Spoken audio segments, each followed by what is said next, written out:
பதட்டத்தில் மஹிந்த, அச்சத்தில் குடும்பத்தினர். செல்வாரா அர்ஜுனா, இளங்குமரன் எம்பி தெரிவித்த கருத்து. புங்குடுதீவு கடற்படை முகாமில் கடற்படை யுவதிக்கு நடந்த கொடூரம். இன்று இரவு வரை அவதானமாக இருங்கள். வவுனியா, முல்லைத்தீவு உட்பட சில மாவட்டங்களுக்கு விடுக்கப்பட்ட எச்சரிக்கை. காற்றாலை போராட்டத்திற்கு பின் உள்ளவர்கள் தொடர்பில் வெளிப்படுத்திய அமைச்சர்.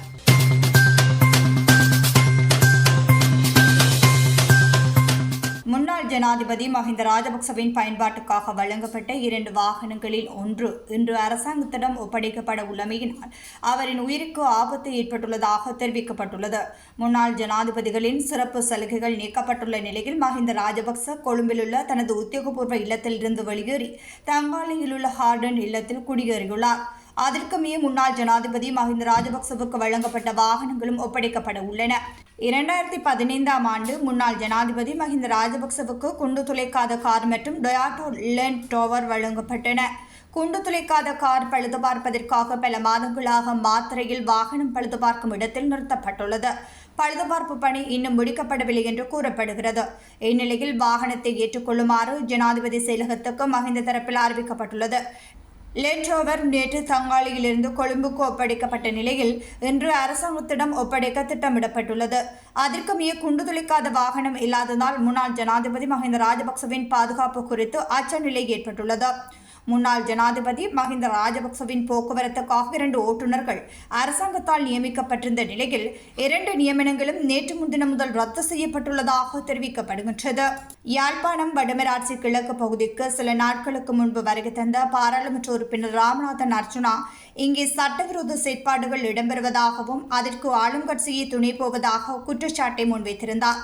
இது தொடர்பாக வடமராட்சி கிழக்கிற்கு நேற்று விஜயம் செய்த பாராளுமன்ற உறுப்பினர் இளங்குமரன் எம்பியிடம் ஊடகவியலாளர் எழுப்பிய கேள்விக்கு பதிலளிக்கும் போதே அவர் இவ்வாறு தெரிவித்துள்ளார். அனைத்து பகுதிகளிலும் இடம்பெறும் சட்டவிரோத தொழில்களை எவ்வாறு நிறுத்துவது என்பது எங்களுக்கு தெரியும். அதேவேளை நாடாளுமன்ற உறுப்பினர் ராமநாதன் அர்ஜுனா நாடாளுமன்றத்தில் நட்பு ரீதியாக என்னுடன் பல விடயங்களை பகிர்ந்து கொண்டார். அதில் முக்கியமாக அவர் தெரிவித்த விடயம் என்னவென்றால், யூடியூபர் என்னை வைத்து பணம் சம்பாதிக்கிறார்கள். அதனால் என்னை வைத்து பணம் சம்பாதிக்க நான் எவரையும் அனுமதிக்க மாட்டேன். ஆகவே நானே யூடியூப் செய்து நல்ல வருமானத்தை பெற்றுக் கொள்கின்றேன். அர்ஜுனா ராமநாதனின் இலக்கு பணம் சம்பாதிப்பது. இன்று 15 கோடி புலம்பியர் மக்களை ஏமாற்றி அவர் பணம் சம்பாதித்திருக்கின்றார். ஆனால் இப்போது பணம் கொடுத்த புலம்பியர் தேச மக்களும் கொடுக்காத மக்களும் அர்ஜுனாவை பற்றி உணர்ந்து விட்டார்கள். அதனால் அவர்களுடைய தொடர்பு இல்லாததால் தற்போது அர்ஜுனா நாமலை வைத்து ஐஸ்லாந்து ஜனாதிபதி நாமலின் தலைமையின் கீழ் சுகாதார அமைச்சராக இருந்து கொண்டு எவ்வாறு பணம் சம்பாதிப்பது என்று கற்பனை காணுகின்றார். ஆகவே அர்ஜுனா ராமநாதனும் விரைவில் சிறை செல்ல நேரிடும். வெளிநாட்டு வாழ் உறவுகள் கஷ்டப்பட்டு உழைத்த பணத்தை பெற்றுக்கொண்டு அவர்களையே கேவலப்படுத்தும் ஒருவர்தான் ராமநாதன் அர்ஜுனா. புலம்பெயர் உறவுகள் தங்களுடைய தாய் நாட்டை கட்டியெழுப்புவதற்காக ஏதோ ஒரு நம்பிக்கையில் ராமநாதன் அர்ஜுனாவுக்கு பெரும் தொகையான பணத்தை வழங்கினார்கள். அந்த நேரம் வேலை கிடைத்தால் போதுமென்றிருந்தோம். ஆனால் தற்போது சந்தோஷமாக இருப்பதாக தன்னிடம் அர்ஜுனா எம்பி கூறியதாக தெரிவித்தார். அவருக்கு இங்கு கட்சி காரியாலயம் என்று ஒன்று இல்லை, நாமலின் வீட்டில் இருப்பதாக நான் உணர்கின்றேன். இவ்வாறு ஊழலில் ஈடுபட்ட ராமநாதன் அர்ஜுனாவுக்கு வடமாகாண மக்கள் மீண்டும் ஒரு சந்தர்ப்பத்தில் தக்க பதிலடி கொடுப்பார்கள் என்று இளங்குமரன் எம்பி தெரிவித்தார். யாழ்ப்பாணம் புங்குடுதீவு கடற்படை முகாமில் கடற்படை யுவதியை பாலியல் துன்புறுத்தல் செய்த குற்றச்சாட்டில் கடற்படை வீரர் ஒருவர் விளக்கமறியலில் வைக்கப்பட்டுள்ளார். புங்குடுதீவு கடற்படை முகாமில் பணியாற்றும் கடற்படை சிப்பாய் ஒருவர் அங்கு பணியாற்றிய கடற்படையை சேர்ந்த யுவதியொருவருக்கு கடந்த மாதம் 25ஆம் தேதி பாலியல் துன்புறுத்தல் கொடுத்துள்ளார்.